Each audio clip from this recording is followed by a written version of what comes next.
this is going to be great. Welcome to the White House Pod with David A.R. White. I am so excited for this episode. We have an incredible guest, as always, but this one is even special. This is even more special. I'm kind of new to the Erick Stakelbeck fan club, but I am in it, and I'm a very big fan. I met him on God's Not Dead, In God We Trust. Obviously, he's been doing shows forever in hundreds of millions of homes forever. But without further ado, I'm excited to have him on our show to bring him to you guys, and you're going to be excited to listen to. Ladies and gentlemen, Dylan, you ready for this? Yes. Where's my drum roll? Do I have a drum roll? And applause queued up, because you're going to want to hear this. Erick Stakelbeck. David, what an introduction, man. And right back at you, my friend. Awesome. Great to be with you, man. Hey, this is what happens, Dylan. You know, when Erick came on, he said, hey, guys, I got to wait for my lighting guy. He's coming down to turn the lights on and relight me and everything else because they do whatever. You know, Dylan, when you have your own show in hundreds of millions of homes, that's what happens. You have a lighting guy that just comes and makes you look good all the time, which is, I mean, I actually thought Erick always looks good, but apparently he has people for this. Man. So are you trying to tell me something, David? Yeah, why don't we have a lighting guy? There should be a makeup artist touching you up right now. Come on. You know, Erick, when I went on your show the other week, you know, and I walked onto it and I walked on your stage and I was like, holy cow, this stage is better than like, you know, than every person. I mean, pick a Jimmy Fallon stage, the Tonight Show. No, it's the Erick Stakelbeck show, and your whole stage is better than CNN's, than Fox's, than everybody's, in part probably because you're there, but also you have a great stage. I do. Hey, David, thank you, man, first of all. Second of all, we're down here in Dallas-Fort Worth, and that stage was part of the reason I just moved down here not even a year ago. In October 2023, moved to DFW. Now, an East Coast guy my whole life. And I got to tell you, I'm a Philadelphia Eagles fan. I'm a Philly boy. Coming to Dallas, of all places. Yeah. Now, I know you're a Vikings fan. I don't mean to offend. But an Eagles fan in Cowboys country, this is very tough. But it's been great. And that stage you mentioned, David, pretty amazing, really, what TBN is building here in DFW. So just saw the opportunity to play a bigger role. They said, hey, we want to give you a nightly show, have you play a major role at the network. So it has been really fun, despite that Cowboy star everywhere I turn my head. Where'd you move from? From Philly. You know, my wife and I, born and raised in Philly. Okay, so I mean, I know you said you were Eagles fans. I wasn't listening. Normally I'm tuning everything out, but yeah. I caught that. I'm just kidding. But I didn't realize you were actually from Philly itself. Yes, from Northeast Philly. Grew up in a working class neighborhood in Philadelphia. Like my wife and I. Like somebody else we know in politics. Well, man. I grew up as a working class. Yeah, right. Yeah. Maybe like Rocky Balboa, even the patron saint of Philadelphia. Good. My dad actually grew up in Rocky's neighborhood, where Rocky was filmed. Little Stakelbeck trivia for you there. A neighborhood called Kensington. It's kind of notorious today for other reasons, but that's where Rocky was filmed. But my wife and I grew up in Philly, took a little detour in D.C., spent about 17 years in the swamp, got out just in time. And actually, it's funny, David, we moved back home. July 2020, we're thinking, okay, we don't want to raise the kids in D.C., and COVID's going on. It's crazy. What's the one place where it just feels sane and comfortable? It was the Philadelphia area. Old friends, family there. We felt comfortable. And with COVID, you know, when's the other shoe going to drop? We didn't know. Long story short, we moved back July 2020. I don't think I'm leaving ever again. It's the triumphant homecoming, but God, as he usually does, had other plans. And I'm only back for about a year. And TBN starts saying, hey, we want you to host a nightly show. Now, where were you? Wait. Before that, where were you? You're on, what are you doing there for a year? Are you just running up and down the Rocky statue steps? Or do we have a job? You know, TBN, we're talking about the stage, the studio.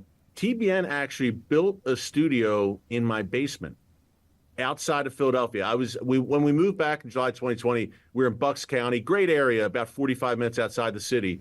But they actually built a state-of-the-art, beautiful studio in my basement, which is ironic because in Texas, there are no basements. I don't know if it's something with the soil, but the homes here don't have basements.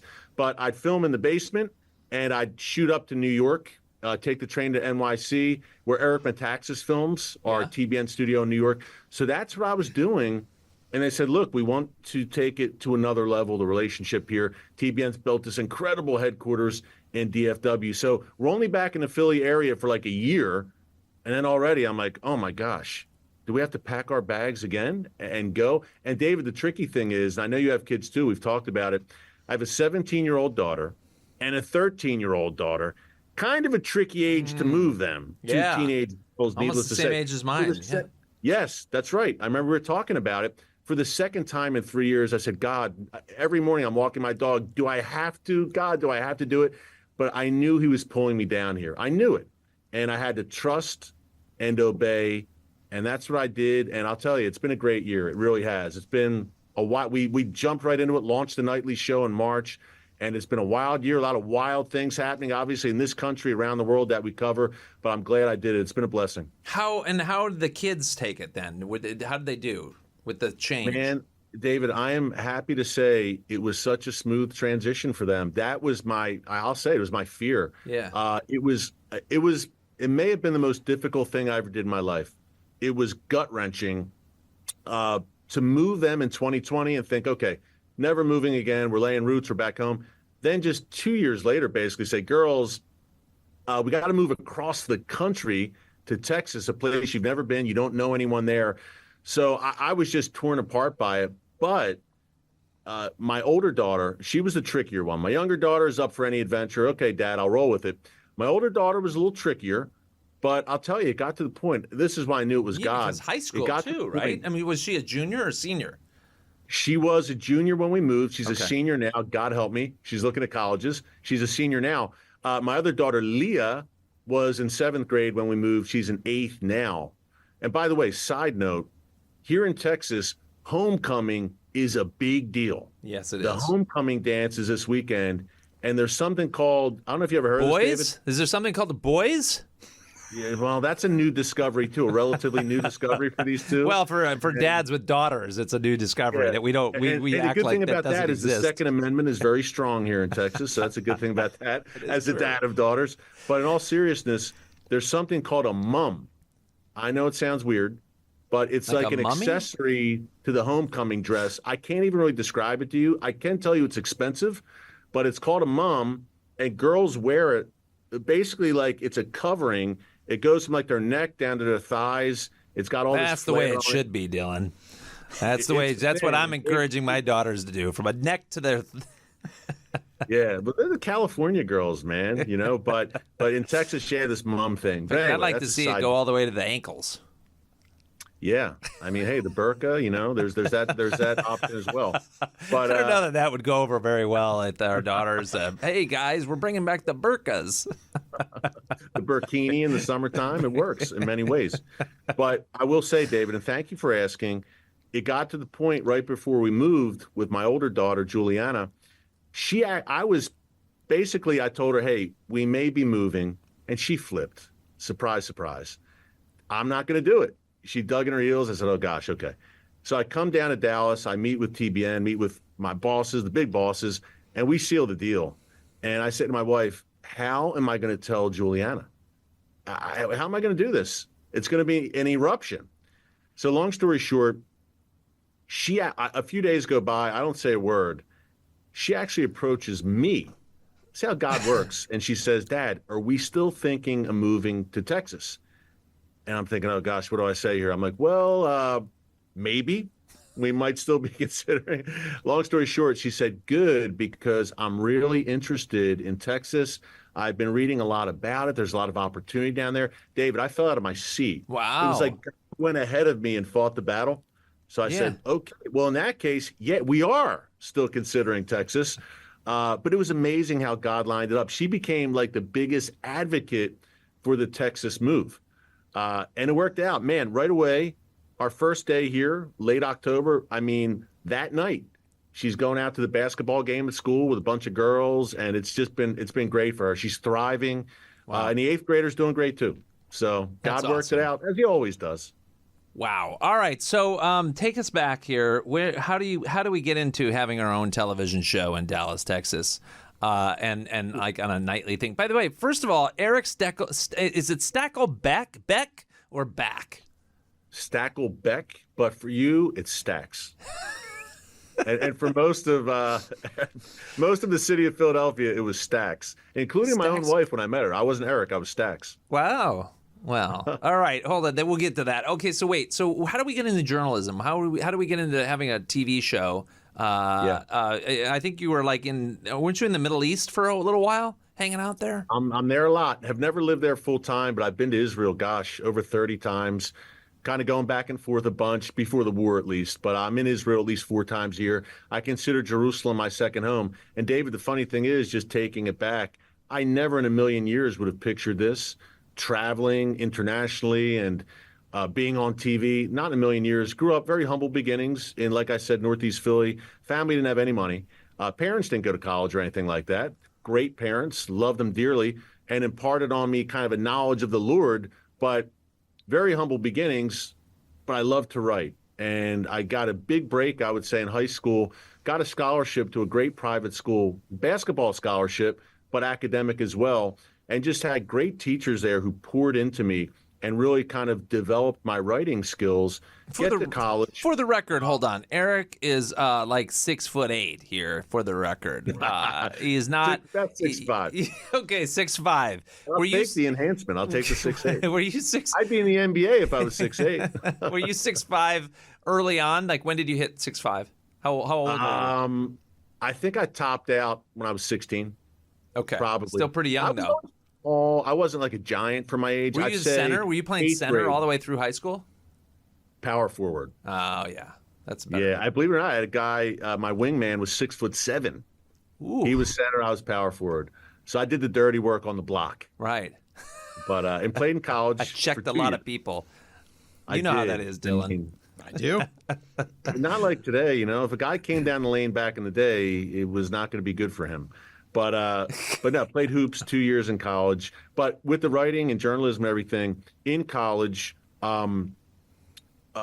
started out majoring in journalism and picked up also like a dual major, secondary education, English. So I actually had my teaching certification in Pennsylvania to be an English teacher, kind of a secondary, middle school, high school. But when I got done school, I knew I wanted to be in media and be a journalist. So I'm sending out clips in print, not TV, to be a writer. That was my passion, and still writing all the time. But sent clips out, writing clips all around the country, get a job at a local newspaper. My first journalism gig, and don't despise the day of small beginnings, as they say, was covering high school girls basketball out in the Philadelphia suburbs. That's where it all began. And working crazy hours, David, like deadlines. For who? For what paper? It was called Montgomery Newspapers, okay. A chain of small newspapers, weekly newspapers outside of Philadelphia. So, yeah, that was it. And I'm loving life. I'm learning how to really write and write on deadline and interview people. It was back in the day. 23 years old at this point? Tape How old are you at this point? 23. Probably around 23. 22, 23. Dylan? Do you see how fast I got that age? I just picked it. That was impressive. I was very impressed with myself, too. It was impressive. You were 23. Bam, right there. You do it. Okay. I was. All right. Yeah. Out of college, wet behind the ears. And there's a lot more to it, but that's kind of some of it. Okay, so then you start writing, and then when do we go to Jerusalem for the first time? How do we get there? Wow. Or did you get married early? Also, we got to answer this question, too. Oh, my gosh. Yeah. I've been with my wife for 27 years. I'm 48. This makeup does wonders. Amazing. I'm 48. And the lighting. Got to have the lighting. I've seen you without light. You look good. Oh, thank you, man. But let's see. I was 21. My wife was 18 when we met. What? And I was 21. 18. Oh, well, you're 21, though, so it's close. I was 21. And we met. We went to the same college, Holy Family University. Where? In Philadelphia. In Philly. Okay, hold on a second. Growing up Philadelphia, are you a massive Rocky fan then, all the way through? Oh my gosh, of course. Did you at all ever try to Rocky 1, 2, 3, 4, 5, or 6 try to run when they're running down the street? That's the Italian market in South Philly. Never did the run, but ate a lot of Italian food down there. Did you know people who were in Rocky? That's a really good question. I can tell you two things. Every now and then, Eric, we get one or two, you know. Not that old. No, but there is like 10 Rockies. Now you have Creed, too, the Creed series. I know. But I don't think those take place in Philly, do they? Parts of them do. No, Creed parts. It's L.A. and Philly, I think. Yep. He comes to train with Rocky. I'll say two things. This is the closest. Abraham Lincoln High School was about 10 minutes from where I grew up. Sylvester Stallone went to high school there. He went to Abraham Lincoln. And then, as I said, my dad grew up in that neighborhood where Rocky was filmed in Kensington, Philadelphia. But do I know? That's interesting. I was born in 76. Rocky got Best Picture, I think, in 76. Yeah, but fortunately, he made many more after that, so you could see, it's when they were shooting. All right. Well, just on a side note, I was a massive Rocky fan growing up. In fact, I feel like it changed my life. Rocky 3 was the one for me. That was the first one I ever saw because I grew up Mennonite, so I wasn't seeing a lot of movies. But I remember seeing that movie, and I was like, oh, my gosh, right? And because dreams and everything about it. But years later, I was in Philly, and I remember, of course, I had to run up the stairs, and I had to go. The statue was still there, so I had to go see the statue and get my picture and all that stuff. But I always wondered, what was it like to grow up in Philly around that aspect of Rocky? But I mean, even today, it seems like even at all the Eagles fans, right? I mean, at the Eagles games, they're playing that theme song at some part of the game. Oh, yeah.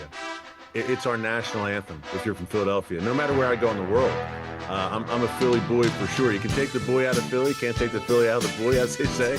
I'll tell you, David, for me, Philly's a gritty place. It was a gritty place to grow up for sure. I joke around. I say it was the city of brotherly shove. They call it the city of brotherly love. But yeah, I mean, a lot of scraps growing up. I mean, I was almost killed. I mentioned to Dylan in a text that, man, I have a wild testimony. I was almost killed twice growing up in Philadelphia. I was beat half to death with a baseball bat. I mean, intensive care for a week. How old are you when this happened? 17.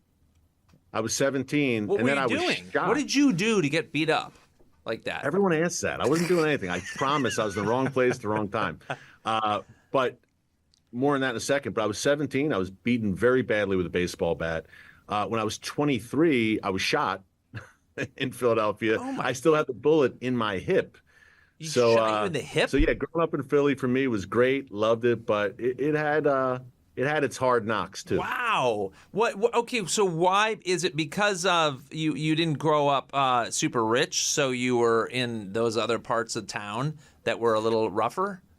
I grew up. I would say where I grew up, Northeast Philly was good, was solid. Solid working class, cops, firemen, old school working class. It's changing a lot now. Where my wife and I grew up, but still solid then. Tough but solid. I would say wrong place, wrong time in both instances. But the baseball bat, I was actually breaking a fight up. I was 17. A big thing broke out. Well, you're a big guy too. You're 6'5" at this point. You're a ball player. You're of anybody who could do it. You would think that you would come in there and be able to do it. Yes, and it was I'm a big target, and it was a grown man. I was pulling off a 17-year-old. It was a wild scene, and I never saw it coming. I felt this tremendous force in the back of my head, a terrible pain. I'm thinking I got sucker punched, as we'd say, and I'm like, wow, I think Mike Tyson just hit me. Whoever hit me hit really hard, and I turn around to face the person, and the next thing I know, I'm on my back, and there's people, I'll never forget, about 20 people of all ages around me with these looks of just grave concern on their faces. And they're saying, oh my gosh, call an ambulance. And I'm laying there thinking, okay, you win some, you lose some. This guy beat me. I lost the fight. What's the big deal? Calm down, everyone. I don't need an ambulance. Here, what I didn't know was that he hit me in the back of my head with a Louisville slugger, hit me 3 times in my face as I spun around, then hit me once as I was falling to the ground in the stomach. And I didn't know, David. I mean, I didn't know. I thought it was, the guy knocked me out. He's a tough guy. I didn't know until I was in the ambulance rushing to the hospital when the EMTs were around me that, hey, that was a baseball bat. Wow. So it was, I mean, a horrific experience on one hand, obviously. Broke my sinuses, my nose, knocked my jaw out of whack. A list of wounds, face, eyes swollen shut, everything you could imagine. But I have to say, I mean, got to the hospital in intensive care for a week. It was traumatic for my family. The optics of it. I'm a young guy in the prime of life, 17, big, strong, getting recruited by colleges for basketball at the time. And here I'm laid up. I mean, it's bad. But the power of prayer, I got to say, I mean, and I think the power of youth to a degree too. You heal fast when you're young. But man, I mean, I went into that hospital room July 3rd, 1993. I looked like the Elephant Man. It was a mess. And 6 days later, I'm getting discharged. And I have to say, that swelling was down so much. It was almost a miraculous recovery, except for the white of my eyes was completely red. It broke the blood vessels in my eyes. Oof. So everyone in the neighborhood was calling me the bad Terminator. Terminator 2 was out around that time. And the Terminator that Arnold was fighting the whole time, T2, they say, you look like the bad Terminator. My eyes were like completely red. But what incredible healing that happened over that week, you know. But it was, I have to say, I mean, I look back, the optics of it, it was actually much worse than the gunshot because I looked like death. It was terrible. Okay, so did you ever meet that guy again? No, you know, it's funny. Like, did the guy go to jail or did nothing happen from him? Do you know? Nothing happened. Get this. The one thing I remember is he was wearing a New York Yankees hat. One more reason for me to not like the Yankees. But that's the one thing I remember. He had a Yankees cap on. I never saw it coming, and I never saw the guy again. Why did he hit you? Because you were breaking up the fight, or he was with the other guy who was beating up the kid? He was working. It was we would call it a flea market. Does that sound ring a bell? Yeah, sure. Of course. It was a big 4th of July event. Dylan and I shop at flea markets often, right, Dylan? Yeah. Hey, you get all the best stuff. You really do. Okay, sorry. Back to the story. This flea market ad is just. Sorry, Eric's like, what? This stuff never happens on my show. My show is like boom, boom, boom, boom, boom. No, podcasts are fun though. I just did one. It's looser and more conversational. I love it. Believe me. But it was a big 4th of July celebration, and they had these concession stands set up, and local businesses were selling their products. And one of them so happened to be a sporting goods store where they're selling basketballs, baseballs, footballs, and baseball bats. So this guy was an employee of a grown man who ran the sporting goods store. Gets a little convoluted, but did he think you were trying to rob it or do something wrong? No. He was actually a bad guy. No. A guy I was with, the guys I was with had words were exchanged. And as often happened in Philly, fists were also exchanged. It was a fist fight. Guys were fist fighting, dumb stuff, young guys. And this grown man got involved and started pummeling a 17-year-old.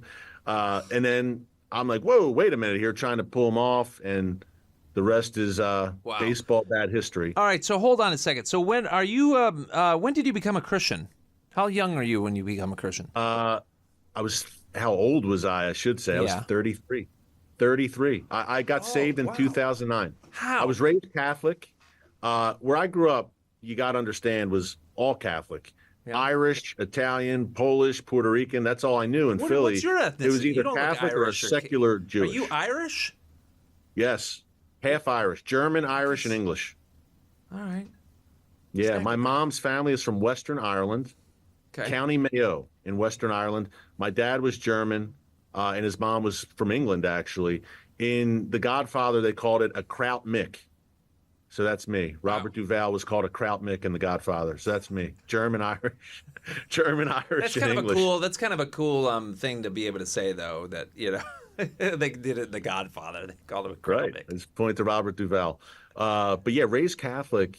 Everyone I knew was Catholic. I mean, and God bless all my Catholic friends. But if you weren't Catholic, it was, wait, you're not Catholic? People were weird. And if you were a Bible-believing Christian, I have to tell you, I didn't know any born-again Christians, any evangelical Christians.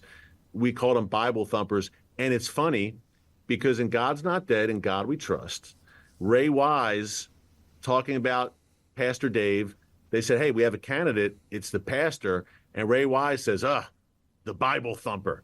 My wife and I laughed out loud because when we were growing up, if someone was a born-again believer, those Bible thumpers.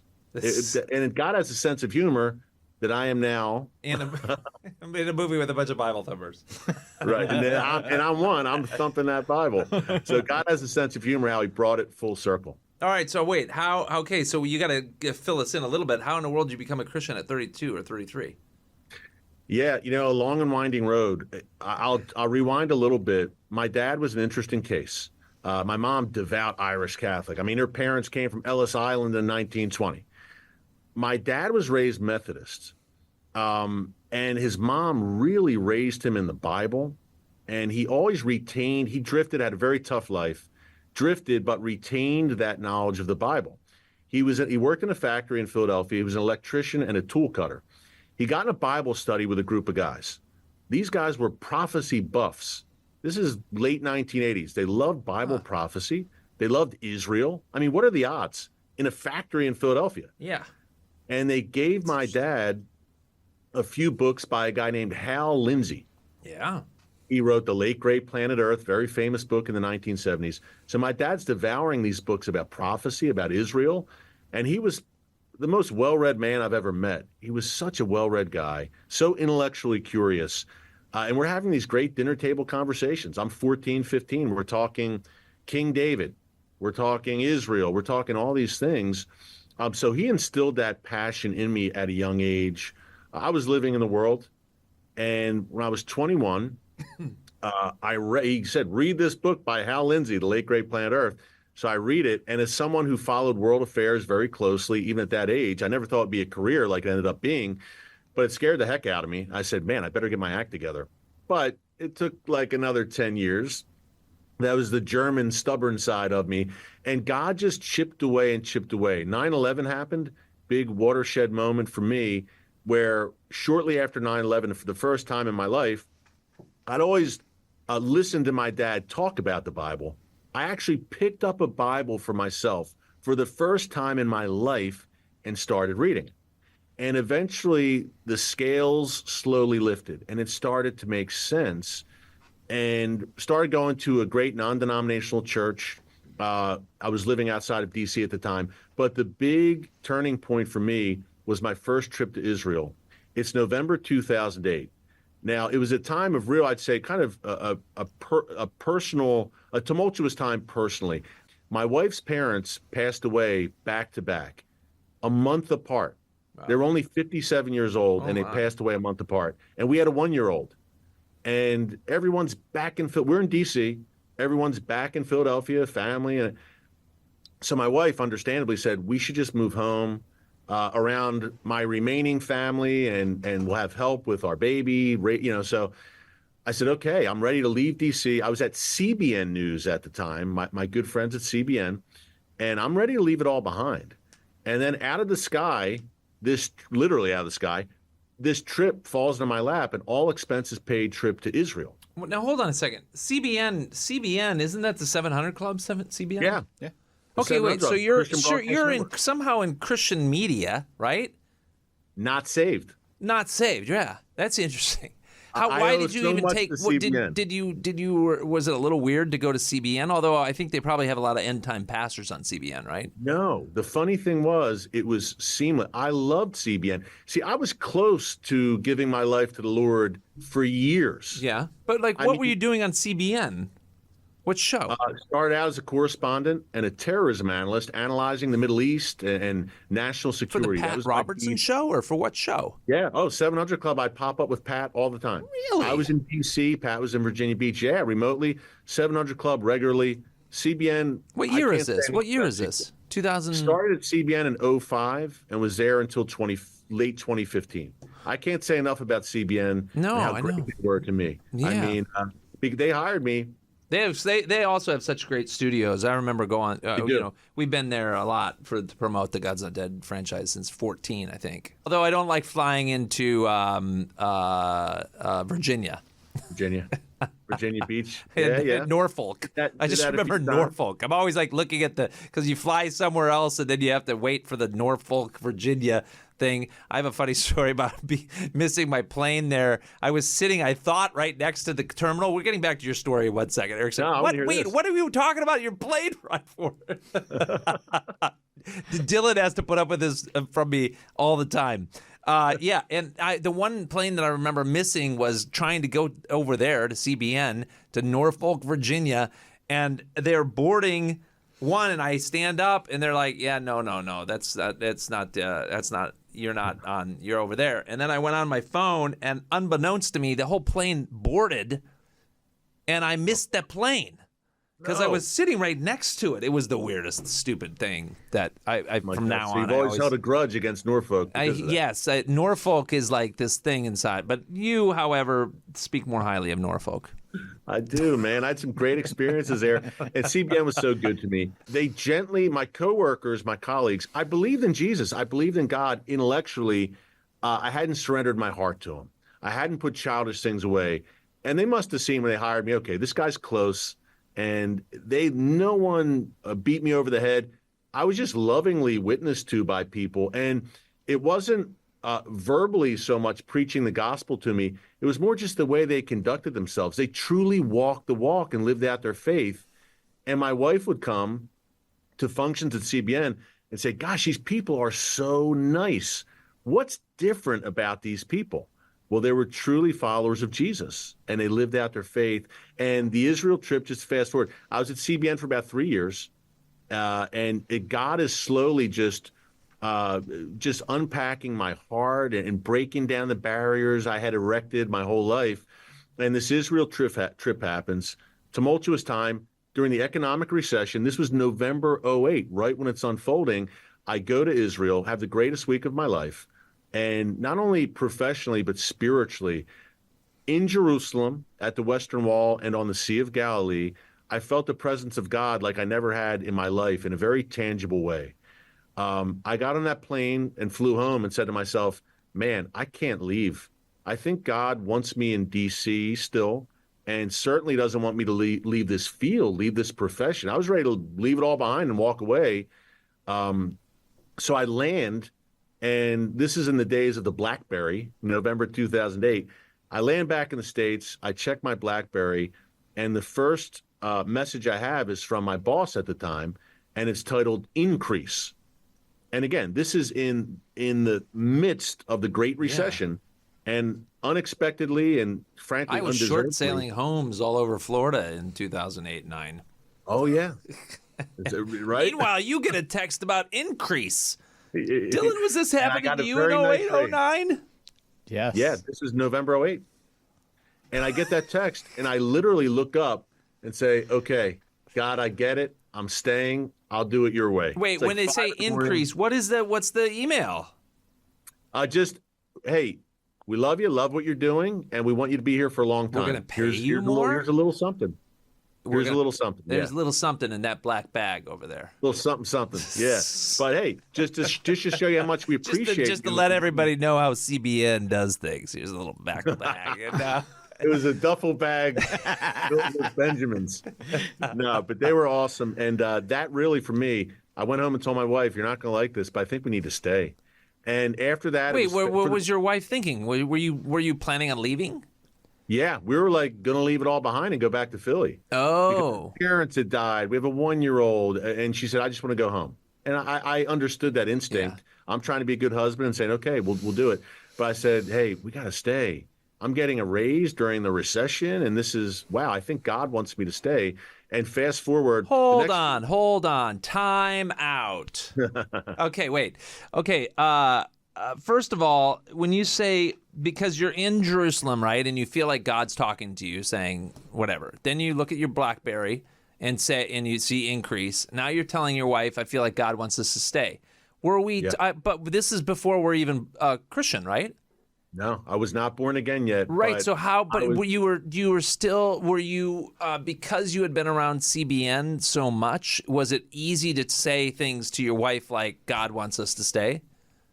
I think that was a big part of it. Did your wife go, wait, what? We don't. Did your wife believe in God at the point, or was it more like is she Catholic as well?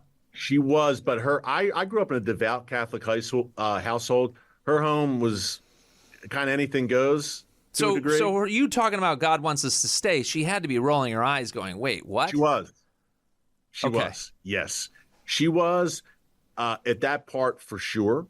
But I think on the other hand, she kind of surveyed the situation and said, you know what? He's probably right. We probably should stay. Yeah. Just from a practical standpoint, hey, getting a raise, things are going well at work. What would he do back in Philadelphia? It's kind of great unknown professionally. So she kind of bit the bullet and said, all right, it took a little while, and we kind of laid down roots there. And that was the first time in my life, David, I would say that I actually obeyed God and said, I'm going to do it your way and on your timetable and not mine. And I'll tell you, the blessings, not material blessings, but just started blessing me, just relationships I would make and different things, and doors were opening in my life. It's almost like God was saying, see, if you do it my way, it's going to be good. Fast forward, April 2009, I interview a guy named Tas Sada. Now, he's a Palestinian guy, former Muslim, huge evangelist now. His book was called Once an Arafat Man. So I interview him about the book for the 700 Club. And I mean, I'm close. I'm ready to surrender to Jesus. I'm right there. So we do a great interview. And afterwards, he says, hey, brother, read my book. I'm reading all the time. And I said, okay, I just heard your life story. Why do I need to read the book too? That's what people tell me all the time too when I try to just the cliff notes, Yeah, I mean. Erick's like, can I just get through my story, please? You people just interrupt me nonstop. No, I'm probably rambling. I apologize, guys. Okay, no. Okay, wait. So did you read the book? I did, man. It sat on my desk for 4 months. Because I'm reading other stuff. I'm like, well, I know his story already. Right. We sat down for a lengthy interview for the 700 Club. So I kind of had the Cliff Notes version. I'm like, well, and then one lazy August afternoon, late August 2009, it's sitting on my desk. I say, you know what? I'm going to read Tass's book. So I take it home. I devour it. It's called Once an Arafat Man. He was a chauffeur for Yasser Arafat and a sniper. I mean, fought against Israel. And I read his book and I put it down and I give my life to the Lord Monday. I think it was August 24th, 2009. And the reason was twofold. Number one, he went wherever the Holy Spirit led him. I mean, wherever God said go, he went into some of the most dangerous places. I said, wow, this guy is totally an obedient servant to the Lord. And the second thing was he left Islam. I mean, under threat of death. His own brother put a death sentence on his head. It was nasty. He had people wanting to kill him because he left Islam and embraced Jesus, embraced Christianity. And I said to myself, if he can do it under threat of death, surely I can do it. I know my mom's going to be disappointed, but I think if he can do it, I can do it. And it's the best thing that's ever going to happen to me. So I closed that book and I was sitting on the edge of my bed and I gave my life to the Lord. Now, it's funny you mentioned my wife. She came in like a minute later. I said, hey, I'm excited. I'm visibly excited. I said, I want you to know I'm going to get a lot more serious about Jesus. I just gave my life to the Lord, and this is the best thing I ever did. And I just wanted you to know that. And things are going to be different now. And I remember her face looking at me kind of like, have you been drinking? Are you okay? Have you joined a cult? That kind of thing. It took 6 years, but she got there too in 2015. But yeah, that's kind of how it all went down. And that's even in the abridged version. Yeah, no, I mean, well, that's what I was going to say is like, I think in anybody who comes to the Lord at some point in time, did you feel like for you, he was just constantly knocking on the door of your heart? Yes. And saying, hey, Erick, I'm real. Believe in me. Just give me your life and I'll take you to different places. Like, what was that internal dialogue going on for you? That was exactly it. There were times in my life where I'd feel very close to God, and I'd be going to church more often and praying more. Really, and then there would be times where I would drift, and he'd have to pull me back in. He relentlessly pursued. Do you feel like this was before you actually became a Christian? Yes. Oh, okay. Okay. Yes. In I'd say my teen years and my 20s, my early 20s, I would say God relentlessly pursued me. And I felt his presence at times for sure. Absolutely. There's time in hindsight, I look back, I'm like, man, I felt the presence of God then, or God was looking out for me. God was saving me from myself at times. No doubt. That was very accurate, David, the way you just laid it out. He was knocking on the door of my heart. And sometimes I was more receptive than others, but he never stopped knocking. He pursued me. Do you feel like it's a universal thing? That everyone feels God knocking on the door of their heart at some point in time, or is it only for? I know I'm getting way off a topic here, but do you know what I'm saying? Like when you say your testimony there and you lay it out that way, mine's different because I became a Christian when I was 4 years old, so I don't have all of that. I have it in my own way after being a Christian, and then being feeling the Lord's Spirit throughout the process of it. But was it because did you feel like that God's Spirit just became louder and louder and louder and more real to you? And then you can look back and go, oh wow, it was always there. God was always there knocking on my, from what an early age did you feel that way? I felt it very early on. And it's so interesting that you say that, because I can think of, second, third grade, even times I did some things wrong, I kind of felt, not that God was scolding me, but I just felt God's presence, like, hey, gently, don't do that again, that kind of thing. I really did, even as a young guy. I think every person who's ever lived, God makes himself known to them. I really believe that. In some way, they know there's a higher presence, that God exists. I think absolutely. Well, I think there's a verse. Isn't there a verse in the Bible where even that, by just basically going outside and looking up, look at his creation. Have a kid, be in that delivery room and see the miracle of birth. So, yeah. It's the miracle of creation, I think, says it all, the canvas God's created. But yeah, as a young guy, definitely felt the Lord's presence for sure. But maybe I didn't quite know at times that it was God too. That might have been, I didn't know how to discern. And you have a great scene In God We Trust with Lottie, where she asks you, how do you know it's God? And you say, well, when you've been walking with him long enough, you know. You begin to recognize his voice. Yeah, that's the coffee scene. Yes, you guys are sitting there having coffee. Sweet. And that's a great scene. Well, all right. They're trying to wrap me up soon. I'm fighting them left and right over here. If you've seen my hand movements of like this stuff over there, going like stop. We're giving me at least 4 more minutes. I'm not going on in 2 minutes. We're going on in 4 minutes. All right. So here's my question. You got to come back because But I appreciate you telling me the testimony story, and what I think is interesting about this is even what you said about the CBN, right? You would think of all the places, especially anything anybody knows about Pat Robertson, or actually they don't know, but they think that they know about CBN, or like even now that you're on TBN, or but at the time what you talked about with Pat Robertson and the whole group, you would think that they would be the ones that are taking that Bible and beating you over the head until until you become a Christian, until you walk in the way that we're supposed to walk as a network. However, that's really the irony, and I think the beauty of Christianity is, at the core, it's about love. It's only God chasing you because he loves you, me, all of us, right? And I give my hats off that CBN, the few times that I've been there, is that they knew that as well, and that even as a workplace, a public workplace, that they followed that, and you never felt that way. No, they loved me into the kingdom. They really did. They were so good to me and kind to me, So yeah, I love that. Just they gently witnessed to me, and I'd come in the office on a Monday, and I hadn't put childish things away. I'd still go up to Philly and get together with the old gang up there, and I'd come in on Monday, and my one coworker would say, "Yeah, that's not you anymore. That's not the person you are anymore. God has something better for you. Look where he's placed you." So it finally sunk in. I think this is a question. Like between now you're at TBN, right? So you take these massive conglomerates of some of the biggest Christian televisions, right? And Christian television has certainly got its stigma. I mean, Christian movies over the years, and I've certainly had a lot of stigma on what we do.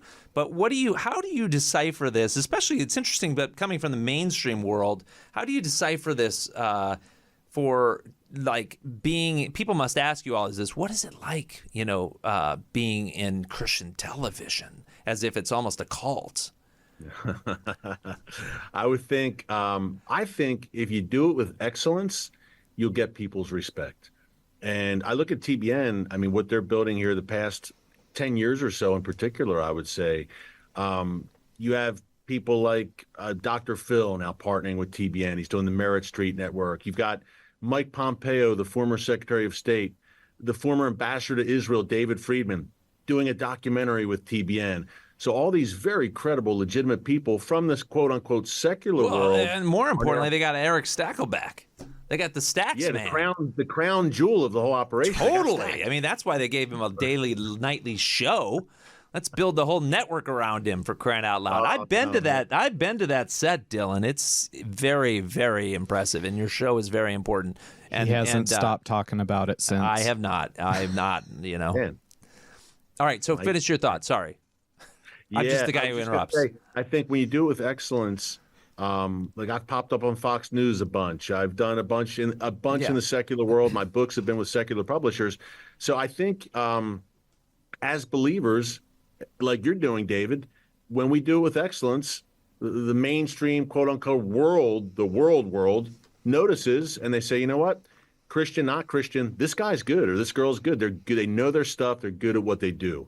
So I think we just continue, as a body of Christ, we need to continue to do with excellence. And I'll extend that to Israel. It's really struck me, our team over there in Jerusalem, these guys are Messianic believers. And I see them, the respect they get from non-believers there because they do it right. They do it with excellence. No, I love that. All right. Well, Erick, I got to have you back because I didn't get, I think I got 3 sentences down and then we... I talk too much. I'm sorry. Yeah. I mean, I don't. Have you ever thought about being a reporter or having your own TV show? And I can't change a light bulb, but I can talk.